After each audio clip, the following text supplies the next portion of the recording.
दोस्तों इस वीडियो में इस दरिंदे ने जिस प्रकार की भाषा का प्रयोग किया है, वो हाथ नहीं लगाए कान पर कोई भी भाई टच नहीं करना है, वो सिर्फ किया जाएगा। जय श्री राम, जय श्री राम।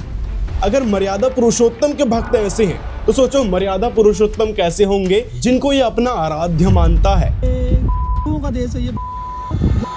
दोस्तों इस गोबर के भूंड को सिर्फ और सिर्फ गालियां देना, अपमानजनक शब्दों का इस्तेमाल करना आता है। और इसने ये सब सीखा कहां से है? इसने जो वीडियो में शब्द इस्तेमाल किया है, बार बार समान शब्द का इस्तेमाल कर रहा है, तो ये एक्चुअल में लाया कहां से होगा? तो मैं बताता हूं आपको।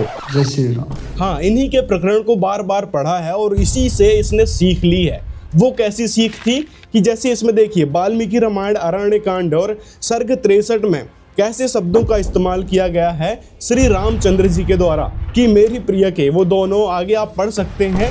और इन्हीं सब चीज़ों से इसने ये वर्ड निकाला था जो संत रामपाल जी महाराज की छवि को धूमिल करने के लिए बार बार इस्तेमाल कर रहा था। दूसरा प्रमाण और देखिए, जैसे कि यह है वाल्मीकि रामायण सुंदरकांड सर्ग 35 में इसके आराध्य के ग्रंथों में जो ऐसे शब्द लिखे हुए हैं ना, ये उन्हीं को बार बार पढ़ता है और उन्हीं शब्दों को बार बार इस्तेमाल करता है क्रिटिसाइज करने के लिए, क्योंकि इसके पास कोई तर्क तो होता नहीं है।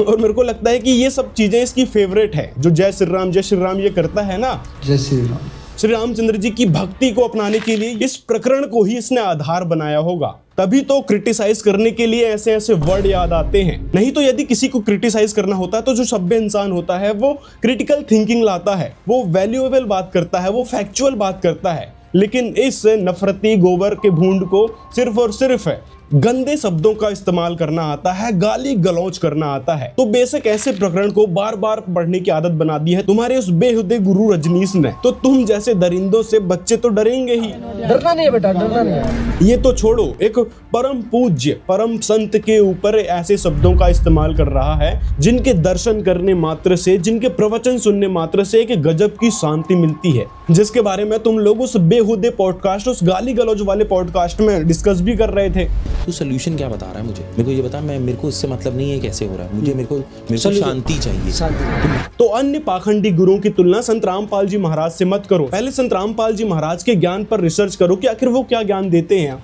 और किस प्रकार उनके सत्संग सुनने से हमको शांति मिलती है। संत रामपाल जी महाराज ने समाज में फैले जितने भी प्रकार के पाखंड है उनका पर्दाफाश किया है सदग्रंथों के आधार पर, ना कि मनगढ़ंत थ्योरी के आधार पर। ऐसे महान संत के बारे में तुम जो अपशब्द का इस्तेमाल कर रहे हो, यही बात तुम्हारी नीचता को दर्शाती है कि तुम कितने पढ़े लिखे हो और कितने वेल एजुकेटेड अपने आप को मानते हो, कितने क्रिटिक्स अपने आप को मानते हो जो सिर्फ और सिर्फ गाली गलौज को ही समर्थन देते हैं।